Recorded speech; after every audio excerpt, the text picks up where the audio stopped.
নমস্কার দর্শক বন্ধুরা। এখন তো কিছু কিছু গাছে আম পাকা ধরেছে। আসুন আজ দু একটা পাকা আম পারি আর পাকা আম খেয়ে দেখি কীরকম স্বাদ আছে। এই দেখুন, এই যে আমার একটা চারা গাছ, মানে বিক্রির উপযোগী চারা গাছ আম পেকে আছে। এ হাত দিলেই এখন পড়ে যাবে। এটা হচ্ছে সেই গোলাপ খাস। গোলাপ খাস আমার এখানে যে আমগুলি আছে খুব বেশি বড় না, ছোট। তবে এই যে রং, পাকলে রং হবে, আর না হলে রোদ লাগলে রং হবে, ছায়া জায়গা থাকলে রং হবে না। এই যে ধরলাম আর পড়ে গেল। এটা আর একটা, এটা এটা কালকে পরশু হবে। এটা বিক্রির গাছ, এতে আম ছিল দুটো। এই যে দেখুন, এই যে গোলাপ খাস, একেবারে সে থোকায় থোকায় গাদা গাদা আম ধরে। এবার সাইজ ছোটো, একটু আগের দিকেই পাকে। আমাদের দেশি গোলাপ খাস, এর একটা আলাদা সেন্ট আছে।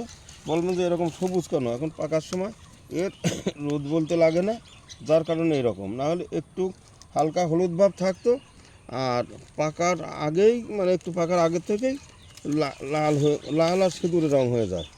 আমরা এই অবস্থায় কিছু পারবো, ঘরে রাখবো।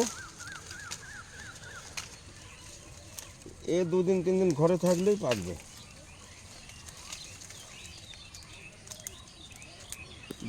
দেশি গোলাপ খাস।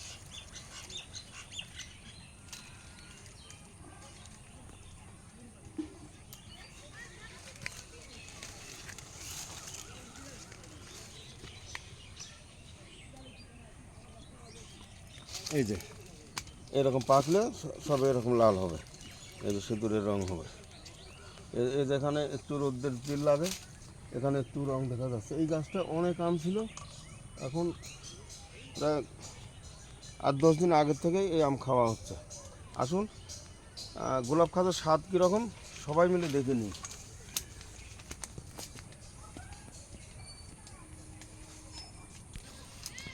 এটা দেখছেন আলফানসো মাদার গাছ। এটা আবার একটু থোকায় থোকায় ধরে, 3-4টি পর্যন্ত একসঙ্গে ধরে। এটা পাকা ধরেছে, এই যে অল্প অল্প হলুদ ভাব।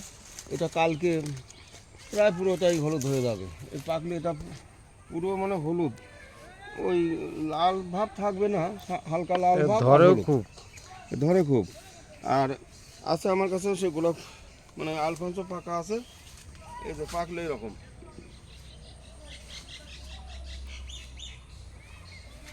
একেবারে পুরোপুরি পাকলে এরকম। আলফানসোটাও খেয়ে দেখি এটারও কীরকম স্বাদ। আর 1 বছর আগে খাওয়া তো প্রায় সব ভুল হয়ে গেছে, ঠিক আছে।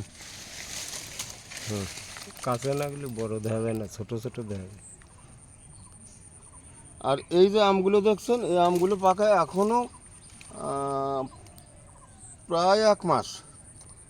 এর আগে আম পাকবে না, হয়তো চাকা পাতগুলো আর 3 সপ্তাহ পর থেকে পাকা শুরু হবে। ট্যাংমাই পাকা আরও দেরি।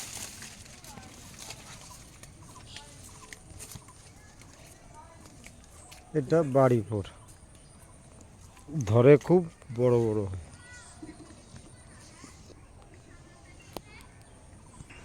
এবার আমরা এই যে খাবো সেই গোলাপ খাস, দেশি গোলাপ খাস। এই যে এরকম উপরে এরকম বাইরে দেখতে বেশ ভালো, তবে এই আম বাইরে দেখতে যতটা ভালো অতটা কিন্তু সেই ভিতরে ভালো না আমার মনে হয়।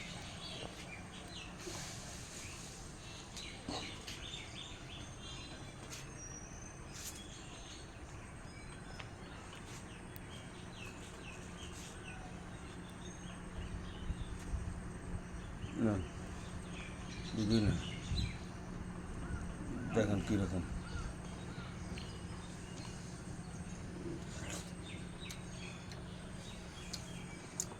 না, এই যে আমরা গোলাপ খাস খাচ্ছি, সত্যিকারের গোলাপ খাসের মতনই মিষ্টি, যেমনি রস তেমনি খাইয়া ভালোই লাগতেছে।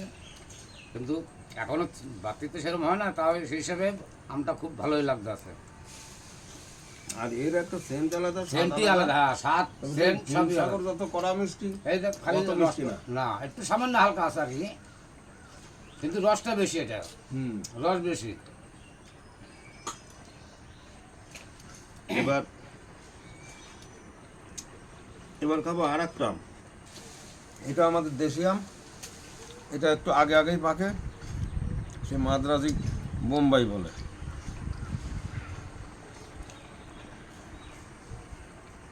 তবে এটার গাছটা একটু বড় হয়, এর রং হালকা, হালকা দাও, হ্যাঁ।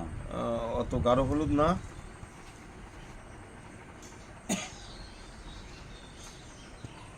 দেখেন তো এটা কিরকম।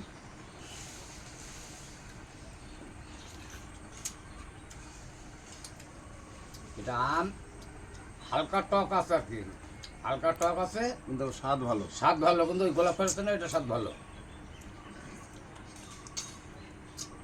কিন্তু এটা হালকা সামান্য গোলাপ খাস টক নাই, হুম। এটা হালকা টক আছে, টক আছে।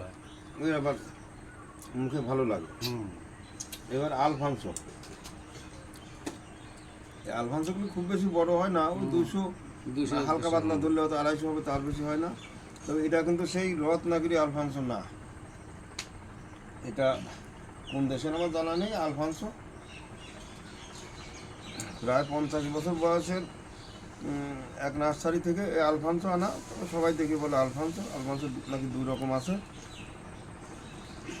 এটার রং আরো সবচাইতে ভালো, দেখতে হ্যাঁ, ভালো। এটা গোলাপ একদম ভালো রঙ। আর এই আম পাকলে, যেমন গোলাপ খাস পাকলেও 2-4 দিন ঘরে রাখবেন, মজবে না, হিমসাগর মতো ভুরভুরি হবে না। বুরবুর হবে না। আর এটাও 2-4 দিন ঘরে রাখলেও এরকম মানে বেশ খাওয়া যাবে, 2-4 দিন পরেও খাওয়া যাবে। না, সত্যিকারের আম এটা, তারপর আমটা খুবই ভালো। সেন্টটাও খারাপ না, সেন্টটা ভালো আছে। এর আর এক ধরনের সেন্ট, আর এক সেন্টটা ধরনের স্বাদ। হ্যাঁ, স্বাদ এটা, কিন্তু রংটা খুবই ভালো রং, খারাপ না এটা। এই আমটা যদি খাওয়া শুরু করেন মনে হবে যে আরো অনেক আরো দু খাই। চারটা খায়। হ্যাঁ, দর্শক বন্ধুরা, এই সবার খাওয়া দেখলে তো হবে না, হ্যাঁ, বাড়িতে গাছ লাগাতে হবে। লাগাইতে হবে। আর সবার কাছে সবকিছু ভালো লাগে না, যার না। কাছে যে আম ভালো লাগে, যে যেটা ভালোবাসেন সে সেটাই লাগাবে। সেভাবে লাগাইতে হবে। আর যাদের জায়গার সমস্যা নেই, জায়গা বেশি আছে, তারা তো যতগুলি ভালো নাম শুনবেন সে সবই লাগাবেন। শুধু লোকে খাওয়ার জন্যই যে লাগায় তা না, না, মানে আরো কিছু লোক আছে দেখার জন্য। তারা খেতে অত ভালোবাসে না, কিন্তু তবু জিনিস- দেখতেই খুশি। হ্যাঁ, দেখে খুশি তো। তা এবার আপনাদের যার যেখান থেকে ভালো লাগে, যার যে আম ভালো লাগে, আম বলে না, যে কোনো ফলই ভালো, হ্যাঁ। এরকম লাগাবেন। আমি যেমন ইচ্ছে করলাম, আমি গাছ থেকে তুললাম বা তোলা থাকবে, হ্যাঁ, এই যে কিছু আরও তুললাম, এগুলি আমরা যখন ইচ্ছে তখন খাবো। আর এর কোনো সার ওষুধ ছাড়া এই আম পাকানো। তখন আর বাজার থেকে আমরা যখনই কিনবো, যদি মনে করি ধর ও ঝামেলা করে পয়সা দেবো, পাকা আম আনবো, খাবো, তার মানে ওর সঙ্গে কিছু বিষ খাওয়া লাগবে। বিষ খাইতে হবে। দর্শক বন্ধুরা, ভিডিওটা যদি ভালো লাগে তাহলে যারা নতুন অবশ্যই সাবস্ক্রাইব করে বসবেন। আর এখনো তো বিদেশি আম কোনোটাই পাকা লাগে নাই। বিদেশি আমগুলি পাকা শুরু হলে পরে আমাদের খাওয়া আছে, তবে সেই 1 বছর আগে 2-4 দিন হয়তো খাওয়া, সে কোনটা কত রকম স্বাদ, মানে কেমন ভালো মন্দ অত মনে নাই। মনে নেই না, আমরাও দেখে নেব কি রকম লাগে, কোনটা কিরকম, সেটাই। আপনাদেরকেও জানাবো।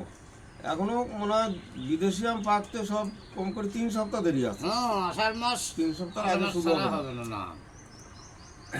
দর্শক বন্ধুরা, আজ এখানে এই পর্যন্ত। নমস্কার।